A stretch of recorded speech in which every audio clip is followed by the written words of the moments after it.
اس دور کا سب سے بڑا ٹول جو ہے وہ سوشل میڈیا ہے۔ ہر دور میں فرقہ واریت تو رہی ہے، لیکن اس وقت اہل بیت اور اصحاب کے عنوان سے جو فرقہ واریت عروج پر پہنچا دی گئی ہے، اسلام کی وہ جو ماڈریٹ شکل ہے، جو اصلی جو رسول پاک صلی اللہ علیہ وسلم ماڈریٹ کے لفظ سے لوگ گھبرا جاتے ہیں نہیں، وہ میں اس لیے ماڈریٹ دو دفعہ میں نے استعمال کیا، اس کی وجہ یہ ہے کہ لوگ ماڈریٹ کو نیگیٹیولی لیتے ہیں، میں پازیٹیولی لیتا ہوں، کیونکہ ہمارے نبی صلی اللہ علیہ وسلم سے بڑھ کر کوئی ماڈریٹ روشن نہیں خیال تھا۔ کوئی تھا ہی نہیں جی۔ بالکل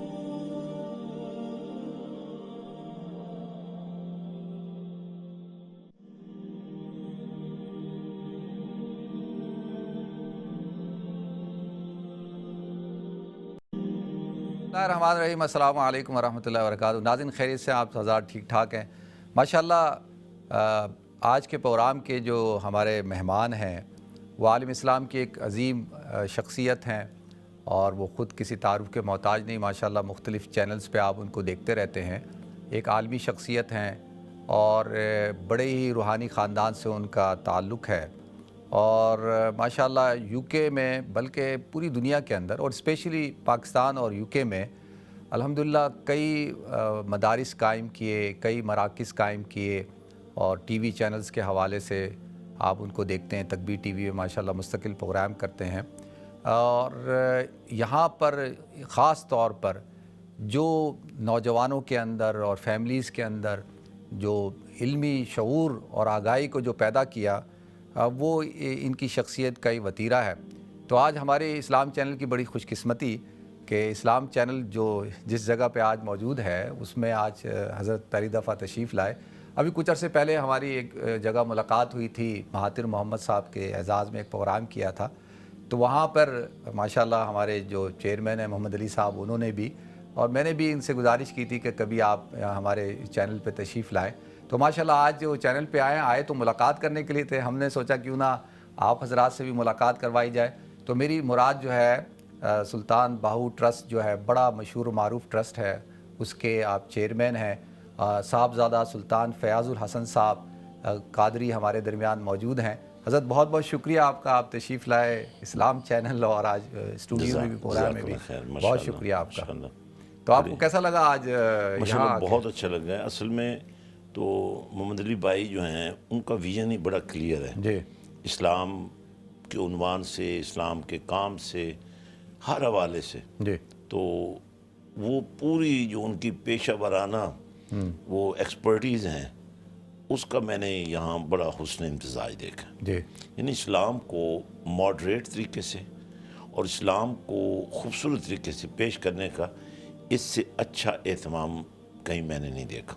اچھا حضرت یہ بتائیں کہ آج کل ماشاءاللہ سوشل میڈیا کا دور ہے، اور آج کل ٹیکنالوجی ہے، آج تو میڈیا کے ذریعے سے آپ اپنی بات کرتے ہیں اور دعوت و تبلیغ کا کام بھی ہوتا ہے، تو آپ کیا سمجھتے ہیں کہ اس کی کتنی اہمیت ہے، اس کو اور بڑھانا چاہیے؟ دیکھیں، ہر دور کے جو ٹولز ہیں وہ اپنے حوالے سے ہوتے ہیں، تو اس دور کا سب سے بڑا ٹول جو ہے وہ سوشل میڈیا ہے۔ اب ہو یہ رہا ہے کہ سوشل میڈیا جس کے کنٹرول میں ہے وہ جس طرح چاہے اس کے اندر پلانٹیشن کرے۔ اگر ہم اسلام کو، اسلام کے اس حسن کے ساتھ جس کے نتیجے میں آج بھی سیرت رسول صلی اللہ علیہ وسلم نہ صرف اہل اسلام کے لیے بلکہ پوری دنیا کے لیے ایک زبردست شاہکار ہے، تو میں سمجھتا ہوں سوشل میڈیا کو اور سوشلائز جتنے پروگرامز ہیں ان کو جتنا اچھے طریقے سے اسلام کے ساتھ ہم مرج کر دیں، یعنی مرج کریں، صرف پروگرام کریں نہیں بلکہ اسلام اور سوشل میڈیا علیحدہ نظر نہ ہے۔ اس وقت ہمارا بہت بڑا جو چیلنج ہے، اور ہر دور میں فرقہ واریت تو رہی ہے، لیکن اس وقت اہل بیت اور اصحاب کے عنوان سے جو فرقہ واریت عروج پر پہنچا دی گئی ہے، اور جب کسی ایجنڈے پر حکومتیں کام کر رہی ہیں اور لوگوں کے عقائد و افکار کو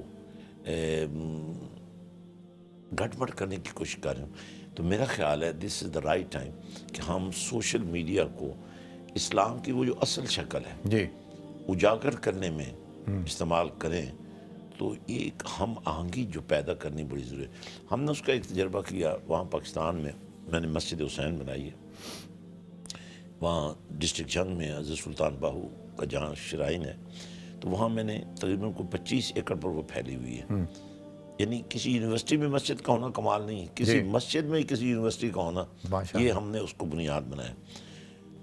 اب اس کا نتیجہ یہ ہوا کہ تعلیم کی وجہ سے اور اس عنوان کی وجہ سے, اب پتہ ہے ہمارا ڈسٹرکٹ جھنگ اس معاملے میں کافی بدنام ہے. الحمدللہ ہم نے ایک ہم آہنگی کی فضا پیدا کی ہے اور ایجوکیشن بیسڈ پروجیکٹس لانچ کیے ہیں. اس وقت ہمارے پاس اس نیٹ ورک میں تقریباً اوور 200,000 اسٹوڈنٹس ہیں. اس میں اسکول بھی ہیں, کالج بھی ہیں, یونیورسٹی بھی ہے, اس کے برانچیز ہیں ہاں پورے ملک میں, پورے پنجاب میں تقریباً آلموسٹ, اور اب دوسرے صوبوں میں بھی ہم کوشش کر رہے ہیں کہ لوگوں کو اسلام کی وہ جو ماڈریٹ شکل ہے, جو اصلی, جو رسول پاک صلی اللہ علیہ وسلم ماڈریٹ کے لفظ سے لوگ گھبرا جاتے ہیں. نہیں, وہ میں اس لیے ماڈریٹ 2 دفعہ میں نے استعمال کیا. اس کی وجہ یہ ہے کہ لوگ ماڈریٹ کو نیگیٹیولی لیتے ہیں, میں پازیٹیولی لیتا ہوں, کیونکہ ہمارے نبی صلی اللہ علیہ وسلم سے بڑھ کر کوئی ماڈریٹ روشن خیال کوئی تھا ہی نہیں. جی بالکل. تو یہ میں اس کے آئینے میں لے رہا ہوں یہ بات, اور حضور کی سیرت کو ہی اجاگر کرنا ضروری ہے. اب دیکھیں نا, حدیبیہ کے مقام پر جب نبی رحمت صلی اللہ علیہ وسلم حضرت امیر المومنین سیدنا علی مرتضیٰ رضی اللہ عنہ کو فرمایا کہ ان کے مطالبے پر محمد رسول اللہ کاٹ دو, جی انہوں نے کہا کہ میرے قلم میں تو اتنی گنجائش نہیں. تو رسول اللہ صلی اللہ علیہ وسلم نے قلم پکڑا اور کاٹ دیا اور لکھ دیا محمد ابن عبداللہ, اور اس کے نتیجے میں چند سال کے اندر ہی فتح مکہ ہو گئی. تو اسلام کا وہ جو امیج بنا, تو میں سمجھتا ہوں آج نہیں. تو حضرت یہ جو ابھی ریسنٹلی ایک واقعہ ہوا جڑا والا کے اندر, اور اس کی آج شاید آپ ٹریولنگ میں تھے تو شاید آپ نے وہ خبر بھی دیکھی کہ اس میں شاید پڑا ہو کہ وہ ایک کوئی عورت کے ساتھ کوئی تعلق تھا, اس کو بیس بنا کے. تو اس قسم کے واقعات جو آئے دن ہوتے ہیں, تو آپ کیا سمجھتے ہیں کہ اس میں جو علماء ہیں یا اسلامی لوگ ہیں وہ ملوث ہوتے ہیں یا کوئی اور قوتیں ہوتی ہیں؟ دیکھیں میں آپ کو چھوٹی سی عرض کرتا ہوں. اب پتہ ہے سب سے پہلے قرآن کی بے حرمتی کا واقعہ اس دورانیے میں سویڈن میں ہوا. جی.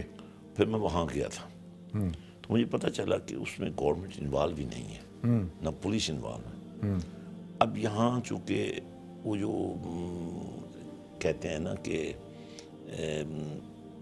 ایک قوانین ہیں جن کے تحت آپ کسی کو روک نہیں سکتے, فریڈم آف اسپیچ ہے. اچھا, تو اس کو ہم نے پاکستان میں ٹیکل, کیونکہ ہمارے پاکستان کے لوگ تو بہت جذباتی ہیں. الحمدللہ ہم نے کوئی تحریک نہیں چلنے دی, لیکن اس کے جواب میں ہم نے کہا بھئی مدارس بڑھاؤ, بچے زیادہ سے زیادہ حافظ بنے, یہ اوراق جلائیں گے سینے تو نہیں جلیں گے نا کسی.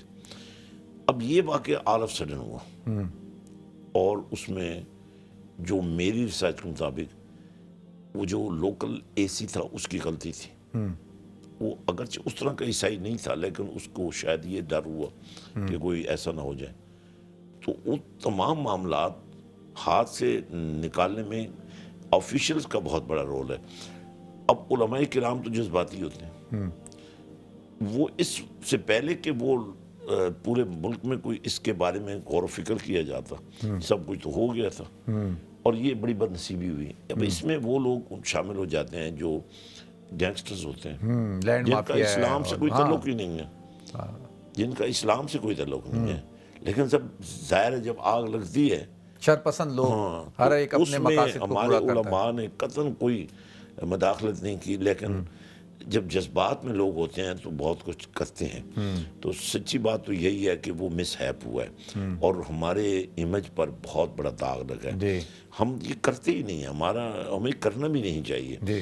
اور اگر کسی کا قصور ہے تو اس کو سزا ہونی چاہیے, نہ کہ ان لوگوں کو سزا ہو جن کا اس سے کوئی تعلق نہیں ہے. واقعہ بھی وہ ہوا ہے, قرآن کی بے حرمتی بھی ہوئی ہے, اور جو میری ریسرچ کے مطابق چند لوگ تھے جو اپنے ویزے لگوانا چاہتے تھے, ہائی لائٹ کرنا چاہتے تھے, پولیٹیکل اسائلم لینا ہے. جی.